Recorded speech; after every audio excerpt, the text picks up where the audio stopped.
Hello mga Papa, what's up? Kakonvoy King Papa Benji is back. Ayan. So ngayon mga Papa, meron akong isi-share sa inyo na isa sa pinaka-importanting traffic sign na siguro kung may nakakaalam man kung ano ang ibig sabihin ng traffic sign na to, or siguro ilan lang, or alam man nila, o siguro hindi lang nila alam kung paano i-apply. Ayan. So yun po ang ituturo ko sa inyo mga Papa, yung traffic sign na yan. Maya lang po makikita natin yan kung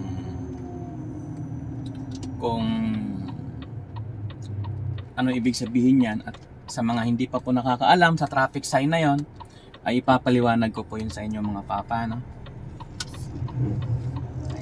Maya-mayang konti lang, pagliko na natin doon, papaliwanag ko yan sa inyo.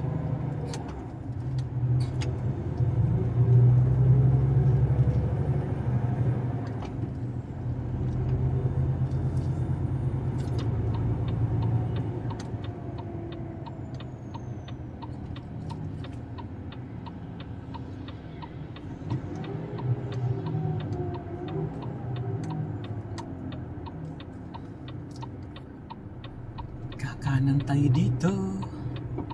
Nandito tayo ngayon sa Svendborg, Denmark.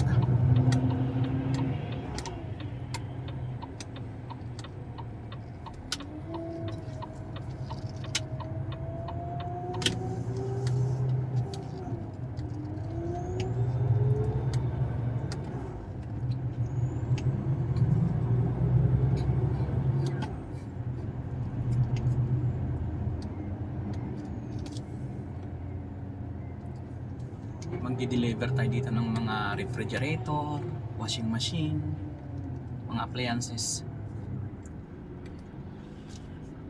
I-deliver tayo dito sa city.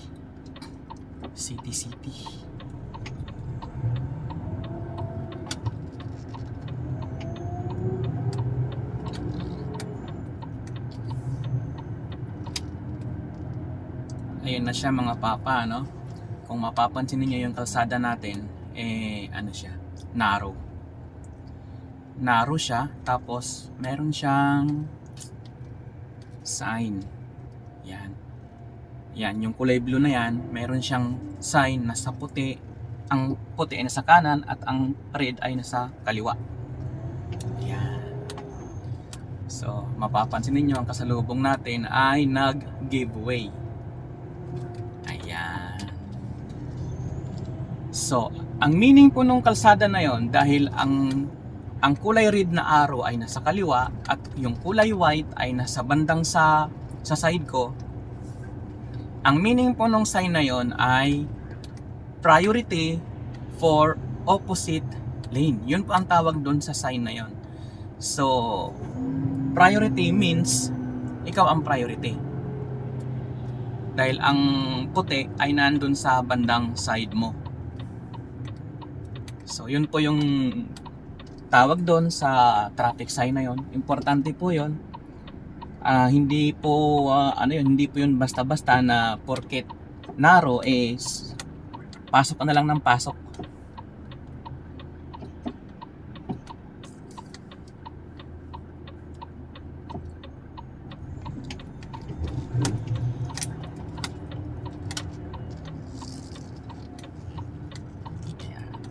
Sa city po kasi tayo. Dito tayo magdi-deliver sa mga tindahan.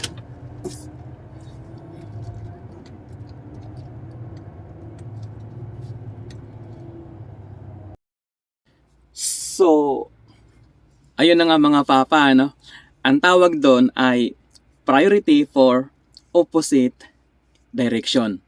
So, ibig sabihin ulit, ikaw yung priority para doon sa kasalubong mo. Mas magbibigay siya sa'yo kasi ikaw yung nasa linya ng puti. Ikaw yung nasa linya ng puti at siya naman nasa linya ng red.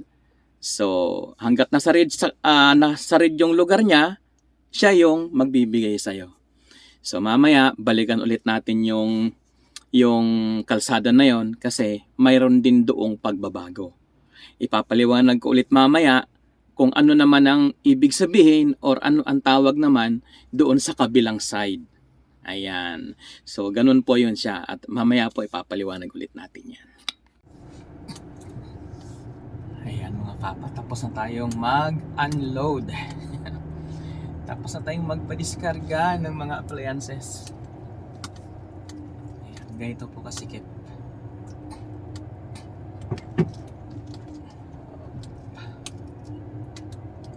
Sobrang daming mamimili ngayon kasi ano ngayon December 29.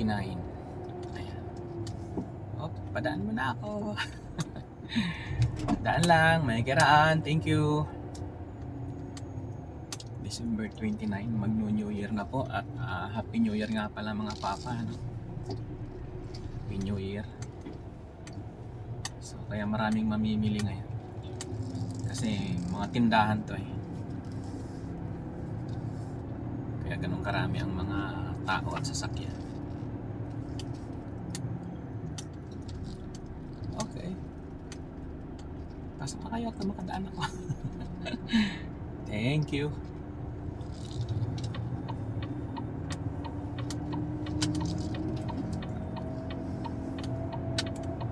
Ako muna ha. Salamat.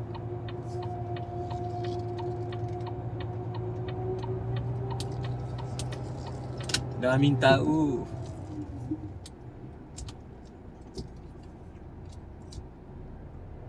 Yan, pagbigyan natin sila kasi hindi natin pwedeng isabay doon sa isagad kasi nakakaharang tayo ng kanto.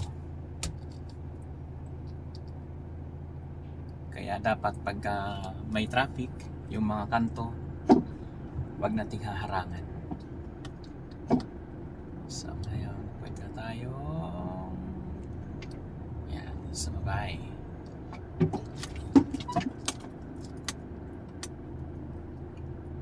Ano na kayo? Ako naman.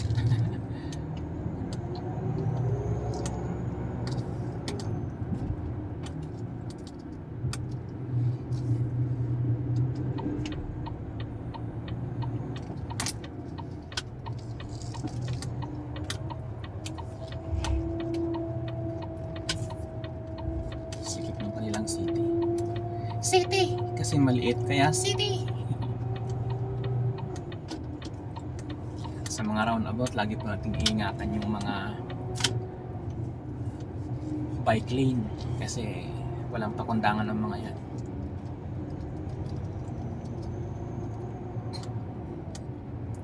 yan. Ayan na yung ating topic.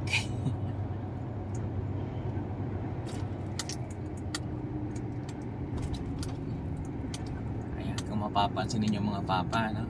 Yung mga sinusundan natin nakatigil sila. Tapos yung kasalubong ay dire-diretso. Kasi tayo po ay nakalinya sa giveaway. Ayan.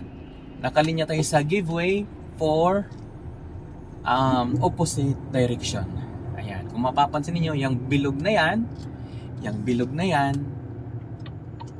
ayan.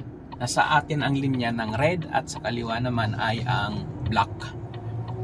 Ayan. So mag-giveaway po tayo doon.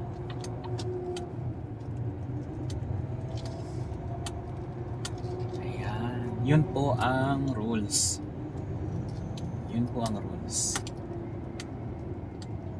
So, nalimutan ko pala kanina yung papunta tayo doon. Kung mapapansin ninyo yung sign niya is kwadrado na kulay blue. Ayan, paki-review nyo na lang mamaya, no? Yung papunta tayo doon, yung sign na yon, yung priority opposite vehicles, opposite direction, tayo ang priority. Kung mapapansin niyo, kwadrado siya na kulay blue.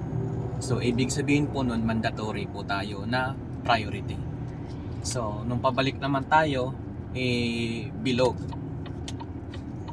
So, dahil po tayo ay bilog na kulay white, tapos merong kulay red, so, ibig sabihin po nun, forbidden. forbidden or tayo po talaga ang magi-giveaway. Ayan. Yun po yung sign nun. Yun po ang ibig sabihin nung ano na yun, nung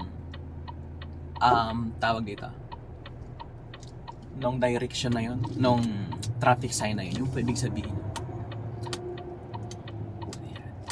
Tayo po ay nakago pero kailangan nating tumigil muna sa gitna kasi nakago din yung kabila. Ngayon, pag clear, tsaka po tayo kumaliwa. Ayan.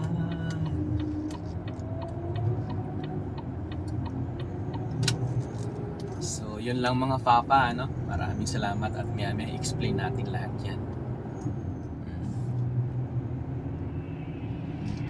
So, ingat po mga papa. I-explain natin yan mamaya. Thank you.